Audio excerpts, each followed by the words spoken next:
And so what we're going to cover specifically today is that lead assignment. And there's like so much that goes on between the Pardot and the Salesforce integration. So, you know, Glenn, to like your point, when you're looking at the fields and you're trying to map things, here's a big thing, and this plays a big thing into the lead assignment too, is in Pardot, all the records are prospects. There is no lead, no contact, they're prospects. Yeah. However, when they're passed into Salesforce, they are contacts and they are leads. And in Salesforce, the lead and the contact object are two different objects. They have their own set of fields and their own set of mapping and their own set of rules and all these things that go with it. So, you know, just really quickly on the field mapping, if the API name isn't the same, then Salesforce really doesn't know how to map the fields. It's just going to go to the lead because that's what the API name is. So if the names aren't the same, right, it has a really hard time matching it because they're two different objects at the end of the day. Yeah. Even with the mapping in place, when you map fields, leads to contacts, leads to accounts, leads to opportunities, that doesn't matter. You know, really, it's going to have to come down to the API name because, like, if your contact API name is different than your lead API name, then you're trying to map to just one field, not both fields. I don't know if that made sense, but yes, yes. Okay. Yeah, maybe we'll get some more out of it. I'm happy to do a. Let me see if I can. Hold on, I just want to share that presentation, and I'm happy to do a session on the integration very specifically as well, where we can talk a little bit about that. But today's focus will just be on the lead assignment. And so, you know, feel free to ask any questions. Like, you jump in at any time, ask questions, or tell me to pause if something doesn't make sense. But here are the options that we have when we're working with account engagement and Salesforce.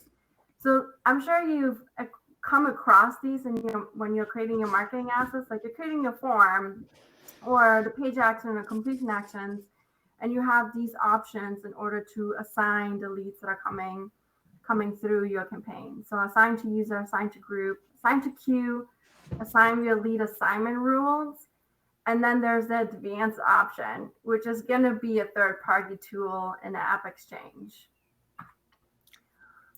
And I'm going to dive through these really fast, but again, just like pause me or if you have any questions. But the assign to user is essentially you're manually assigning someone. Someone is going to complete this form, and when they complete this form, they're going to be assigned to a user, to like one sales user. Right? It's really simple. You don't need a Salesforce admin's help. You can create it as you want. Like as you're creating assets, you can keep reassigning to different users.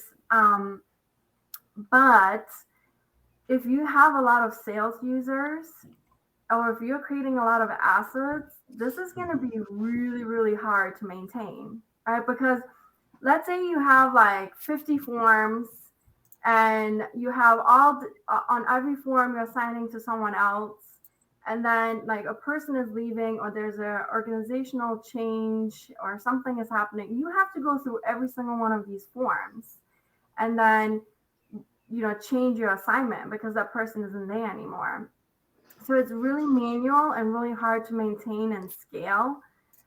And I would personally recommend it, like if you have a really small workforce, or if you're creating like a special campaign. Like typically you will assign everyone here, but this is like a really small one-off campaign, so you're just going to use the assign to user. And now that account engagement has introduced conditional rules, you could essentially say if a user is in this state, you're going to assign it here. And if the user is in that state or whatever, like you can use some criteria to assign it to a variety of users, not just one user based on the criteria, which is neat. But again, it adds to the complexity and the maintenance. And reassignment is not possible here. You can't reassign leads. So if a lead already has an owner, if you have this on your assets, it's not going to reassign the lead.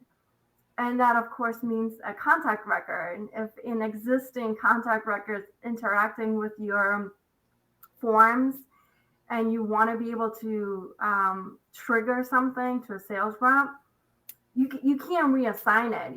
And if the contact record is owned by an inactive user, you still can't reassign it. So one of the things that you could do if you went with this option is that you can, as part of your completion action, you add a trigger to create a task, and that will create a task in Salesforce for whoever you're defining. And or you can trigger a notification, like an email notification saying this, this person filled out a contact us form, right? So those are the two different things that you could do there if you went with this option, so that you don't let your contact records fall through the cracks and or your leads that already have an owner. So any questions on this?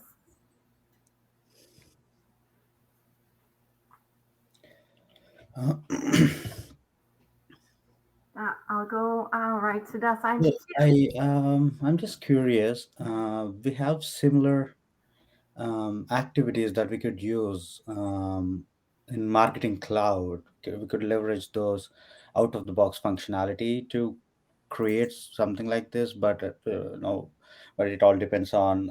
It might not be of a business value for a lot of organizations, because I mean it depends on the stack they're using, or technology stack they're using right now, isn't it? So but anyways, so there is this update activity, which gives you a which helps with contact updation activity. Well, when sales and marketing clouds are are integrated, and the marketing cloud product has this journey builder as their if they're using journey builder, then this activity is available. We could directly update records in sales cloud or service cloud or CDP, all with all the external integrations, right when the customer interacts with email or any form of communication. Well, it's all automated. There is nothing, Mm-hmm. once the automation is set, and it takes care of itself. So Mm-hmm. that's doable. But then it is a little complex, and it requires level of a person who knows little bit of who has a little bit of marketing cloud expertise. They need to have some functional knowledge as well. So That's good. Good to know. In account engagement, it's pretty simple to use something like that. It just becomes really complex if you choose to yeah, do it. yeah, And yeah. so, and it doesn't accommodate everything. So that leaves a lot of gaps and a lot of leads that may fall through the cracks. Right, right. So it's really, really important to adopt, like I personally recommend tasks, because tasks are a really great way to have visibility on what's coming out, what's really active, what is happening now on leads, and that will accommodate not just contacts and leads, but also reoccurring leads. Like if somebody's filling out the form 2 or 3 times, Like tasks would where, trigger every single time. So yeah. So tasks for are a really, example, really great way to try to catch it all. correct, yeah, yeah. Just like handling a customer complaint, they could come back, Exactly. yeah, and give some insight again later in the stage. So Mm-hmm. yeah, I understand. Okay, thank you. Yeah. And so the assign to queue and assign to user are really similar. They have the same pros and cons. The only difference here is that you're assigning to a queue instead of an individual own user. So like a queue, you can think of that as a place where teams are sharing a workload. So queues are actually created in Salesforce in the Salesforce settings, and then you would sync the existing queues. So the queue has to exist in Salesforce before you can sync it into account engagement. And that's done in the section where you have your user management and account engagement user management. There's a bar right at top before your user management, and it says sync queues, and that's where you can sync your queues in. But the queue has to be created in Salesforce. But it really works the same way as assign to user. It's the same cons and the same pros. You can't reassign. It doesn't accommodate contacts. It can be really complex to manage on the road, and you really can't scale it. But you could assign to a queue and then also trigger a task. And you can trigger that task to the owner of the lead, which can be a queue. So in Salesforce, you can trigger a task to a queue. I like queues because you could have multiple people, like maybe you have like 2 or 3 inbound reps. And so you're assigning everything to a queue, and the inbound reps are going in there and picking out their leads and working off of them. And the same goes for tasks, right? They're going into the task and working off of the task. Questions on the assign to queue? And I will share this presentation here. So there's a link on instruction on how to create a queue and sync it to account engagement if you wanted to use that option. Yeah. And then Pardot has something called assign to group. And so assign to group is essentially just like, you think of it as like a round robin. So you have a group, you might have like 3 people in the group or 2 people in the group, and it's just going to assign it round robin style. And there's no way to alter that. So you essentially just one lead goes to the first member, the second lead goes to the second member, the third lead goes to the first member, the fourth lead goes to the second member, and it goes on and on like that. That's how the group works. And the group is, you don't need a Salesforce admin for this. It doesn't have to be created in Salesforce. You can create the group right within within account engagement. So it's also really easy and easy to implement. You don't need any admin help to get it started. And you can get really creative with groups too. Like maybe you could just have one user in a group, or you could have like multiple users, and you can assign to different groups based on the different forms. But you're going to run into the same cons here, right? Whether you're assigning to a queue, to a group, or assigning to an individual user, you still can't reassign it. You still can't assign contacts.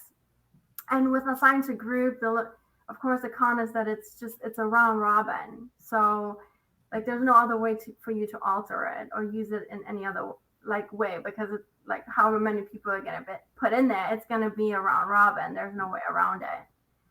But again, it's like kind of hard to scale, and it becomes really hard to know if you're using all 3 of them across your assets, unless you have like an Excel spreadsheet somewhere where you are recording which form or which asset is using which assignment. There's no view in Pardot where you could see all of your assets and which assignment you're using. So it's like really hard to scale the more you're creating and the more assets you're using, and the more you're trying to connect with sales. Quick question, Tina. I see in the second bullet for cons, it says contacts cannot be owned by queues. What does that con have to do in relation to the round robin? That's just an error that's supposed to be on this slide. Oh, okay. Good catch. Thank you. All right, so the next option is the assign via Salesforce lead assignment rules. And so the lead assignment rules is a criteria-based rules where you're specifying how leads are going to be assigned. You can assign to an individual user, or you can assign to queues. But all of your lead assignments sit in one place. They're in Salesforce in the settings, and you would essentially just have a list of all your lead assignments. And so it's a real great way to have a single view of all of your assignments. And your assignment can be really easy. You could say things like, if Pardot created this lead, assign it here, right? Or you could say, if they're in this campaign and this state, then assign it to this person. If they're in this campaign and that state, assign it to another person. So you can get really complex, or you can keep it simple. But it's really, really easy to manage, right? It's scalable. Like if people are leaving, you can just go in one place, replace it, and you don't have to go into Pardot to go through all your assets.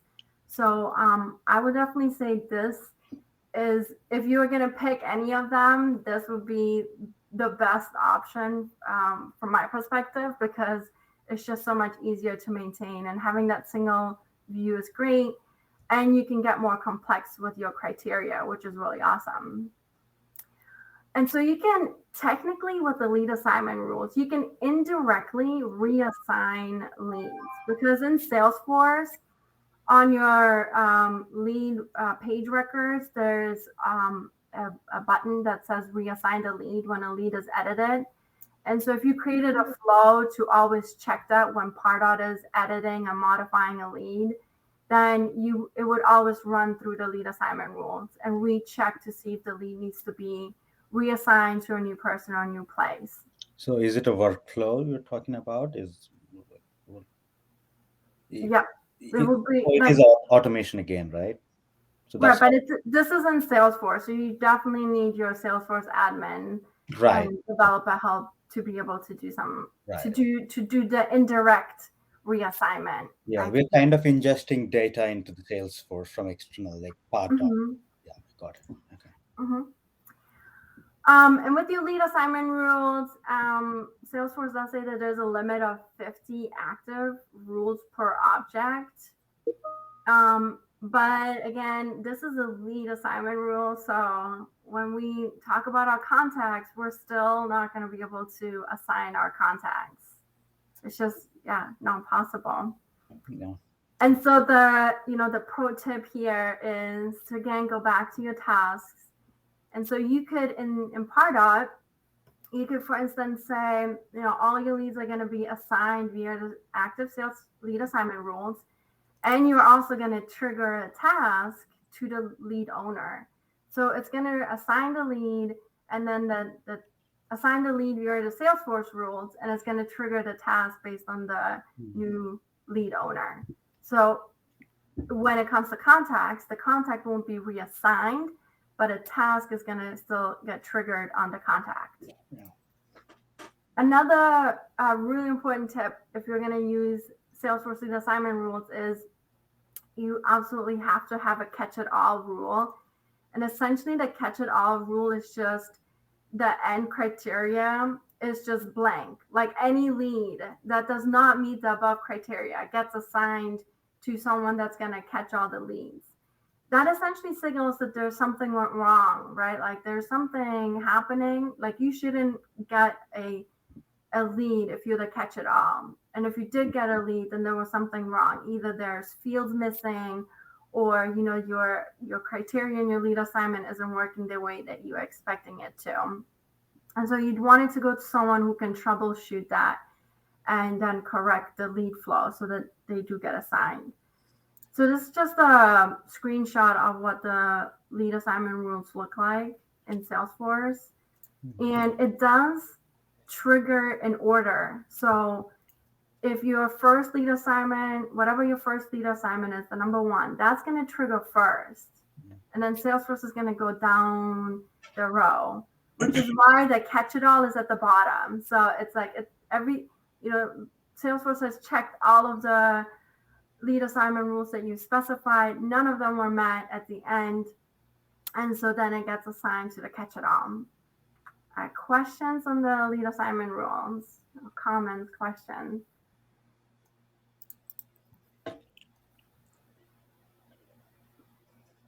Right. So, if you summarize it all, essentially, Salesforce is always the master of the ownership, because Pardot can't reassign a lead. So, if the lead is already owned in Salesforce, Salesforce is always the master of that ownership. So, if a new lead comes in, Pardot can assign it, right?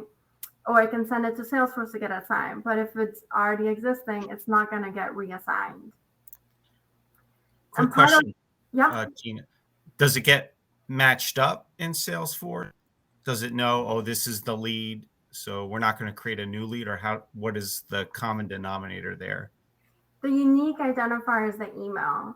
It is the email. Okay. Oh, so But sorry. you do have to ensure that Pardot is allowed to see all of your data. If your Pardot integration user has a limit on what data it can see, then it won't be able to like find a match. So if you're saying, Pardot can only see this data, then it's going to create a duplicate. So the Pardot integration user has to be able to see all the data, essentially be an admin, and then it will use the email address to try to find a match. Okay. So can we change the unique identifier by chance? If not email ID, is it a possibility to use contact ID or something else to actually reduce the duplicates of email IDs? There could be situation like uh, family is using a particular email ID for shopping or some purposes. So everyone from the family will have access to email ID. Do you know what I mean? So in those situations, email could be a duplicate. There is a possibility to have multiple email IDs within the. You can enable Pardot to allow to create duplicate emails. So there's definitely a lot to discuss if you were to do that. And then the unique identifier will be something else, but you can enable it. But out of the box, that's not the case. Out of the box, it's a customization. It's a customization.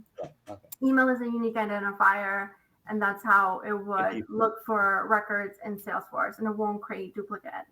Okay. So, but the great thing about Pardot is that it's going to look for both lead and contact records. So if it's not going to create a new lead if there's an existing contact, right? It's going to it's filtering that to the contact. But then that's where like things can fall through the cracks if you're not triggering tasks or notifications to also be able to accommodate existing contacts coming through your marketing campaigns. Correct. Okay.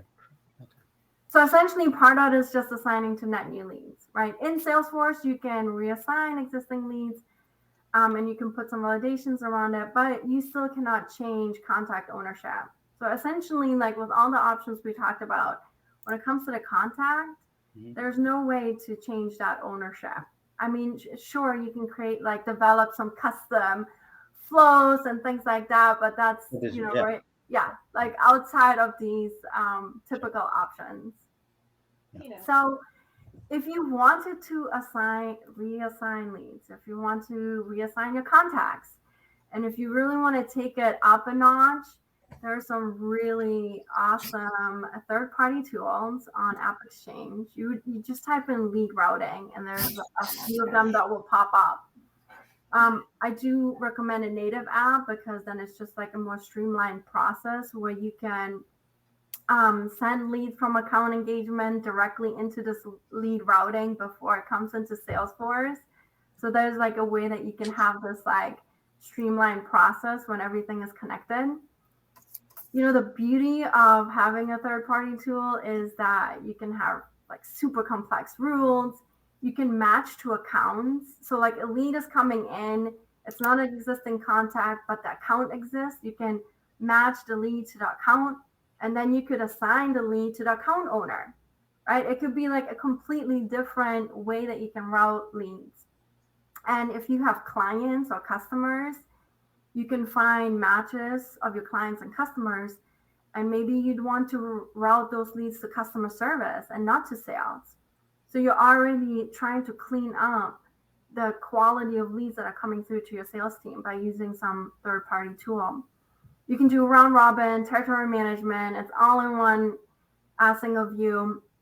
And a lot of these lead routing tools are going to give you an option to merge data. So like if you find like a lead and a contact duplicate, you can merge it, or you can enhance the field. So for instance, if you have leads coming through an event, you want to update their membership status to attended or registered or whatever. You can do different things and route them on any field that's available to you.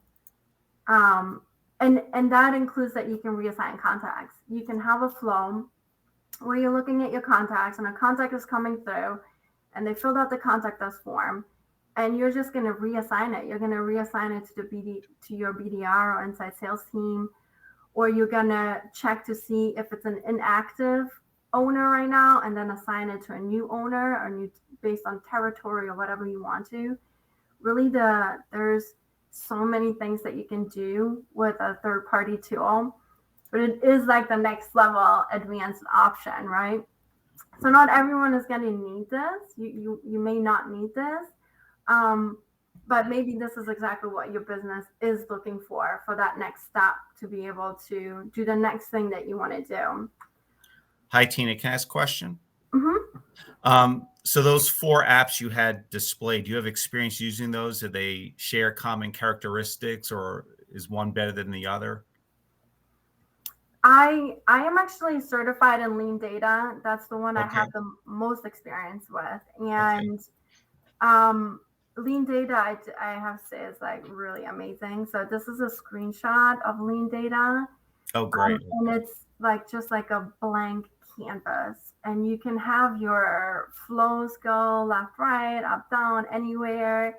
You can use all these all these fields, all these lookups and matches. So you can really, route your leads in any way that matches your business. So customers go to customer service, and this type of campaign, like contact us campaign, is going to go here, and the event campaign is going to go there. And, if it's a matched account, it's going to go to the account owner, or if there's an open opportunity, it's going to go to the, the opportunity owner. The possibilities are great. And I love the fact that it can reassign contacts, because there is a use case for that, especially when there are inactive contact owners. Okay. I have seen Zoom Info as well. So Zoom Info has a lead routing. It's a little bit simpler to manage. It also looks like a great option, but I'm not as experienced with it. And I know that if you know Jenna Mulvey, she's a marketing champion. She has a lot of really, really great articles about an app exchange lead route called Traction that she uses. And it's the same thing as Lean Data or Zoom Info. I can do all these complex things, and you can use account engagement to trigger the assignment. So it's another great option. Is there a link to that, or could you put it in the chat, or maybe the follow-up presentation? Yeah, I included. I'm gonna share some information with you all after this session, and I have a few different links in there, and I spelled out what the links are, so I hope they're helpful. Okay. And one of them is that article that Jenna wrote on how she's using Traction and how that works in the whole flow, because she does use lead assignment rules, and then she sends it into Traction to do more complex things. Okay, great. Thank you. So you could use a variety of these things in different ways. You just have to be really organized about and think about how you're going to scale this as your company grows, or if your territories change every year, how much maintenance do you want to have? So those are all kind of things to kind of think through as you're developing your lead routing. Okay. So Kristen had a question. Her microphone isn't working. If Pardot, you have a completion action that is to assign and then create a task to the assigned user, will the task be assigned once the lead is assigned? Some goes for a notification email. Yeah, it happens within seconds, really, Kristen. So if you have in your completion actions, you're saying, assign where the lead assignment rules, trigger task to the owner, and send notifications to the owner. It's assigning and triggering the task and sending the notification pretty much within seconds of each other. It happens really, really fast. If it doesn't, then it's just there's some error going on. But typically, I have not seen any lag. So it will happen pretty quickly, all within one after another.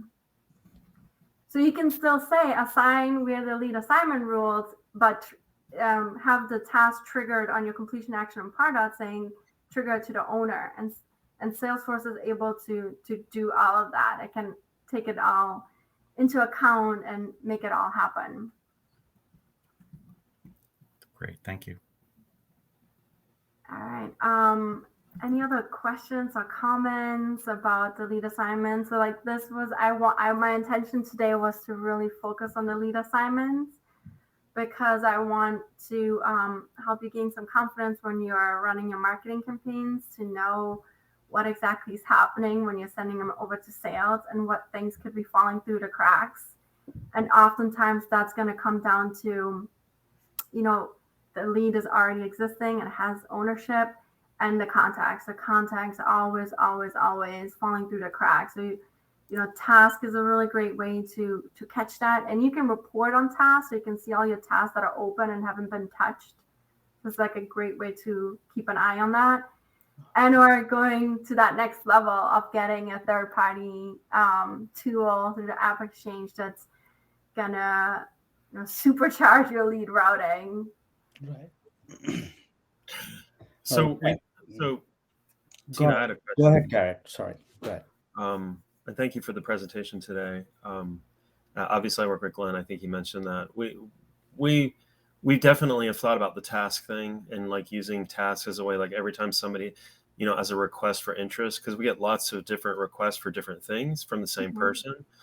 I'm wondering, have you seen any situation where, I don't even know if this is possible, it may not be, where you can actually create a new lead every time somebody fills out a form in Pardot? Like, it's like, I don't care. I know it's a duplicate. I want to have a new lead every single time they come in, period, full stop. Don't care that they have the same email, whatever.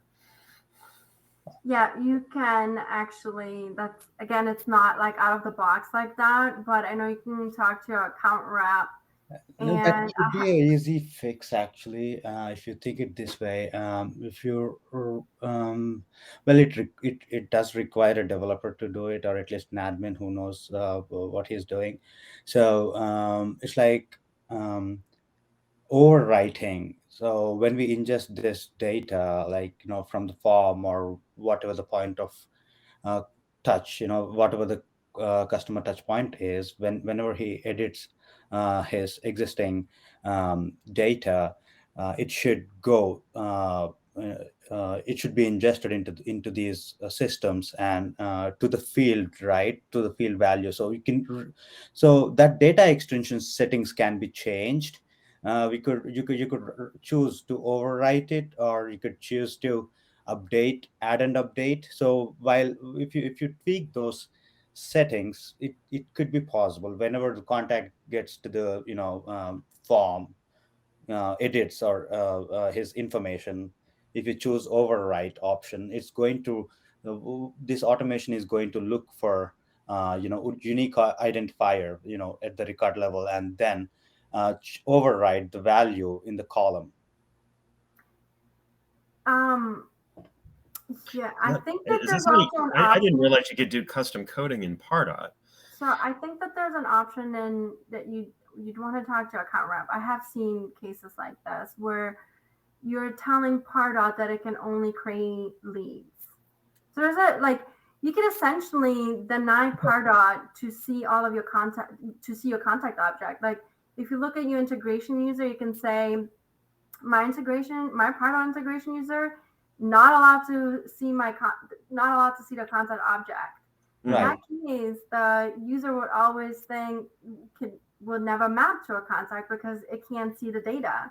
So it's always So even while building new these lead. APIs, well, API connections, what a developer would do is essentially um, he chooses the permissions, right?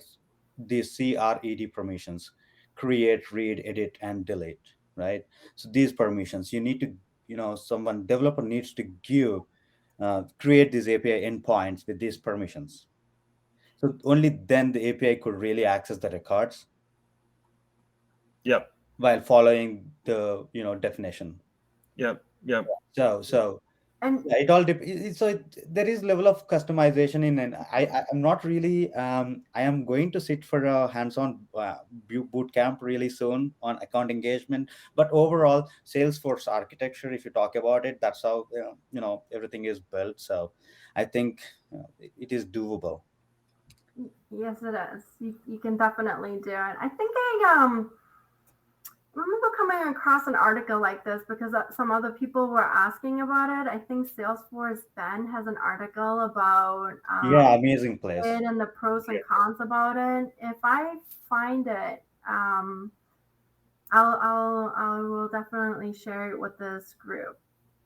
But obviously things to consider is like keeping your database clean, right? And so what becomes really important, what we're not talking about today, but I think something that I would highly recommend you keep in mind is having a really solid lead conversion process in place, because you don't really want to have a duplicate lead and a contact down the road. Like for sales and being able to report on opportunities and things like that, it becomes really messy.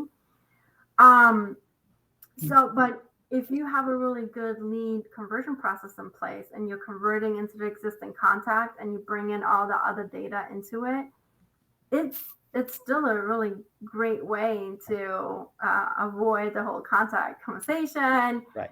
and be able to have a process where you're accommodating the whole contact and lead object in Salesforce and being able to report on opportunities and all that stuff down the road. Yeah, I want to add some insight here. I think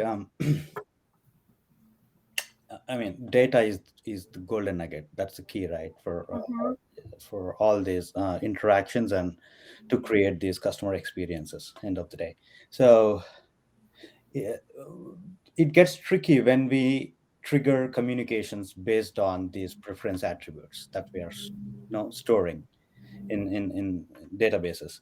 So we need to make sure if there are two records, automation is going to run twice and they are going to receive two communications, and any enterprise using these solutions would end up paying more because you know it's not really viable, because organizations might end up paying twice for two messages instead of one.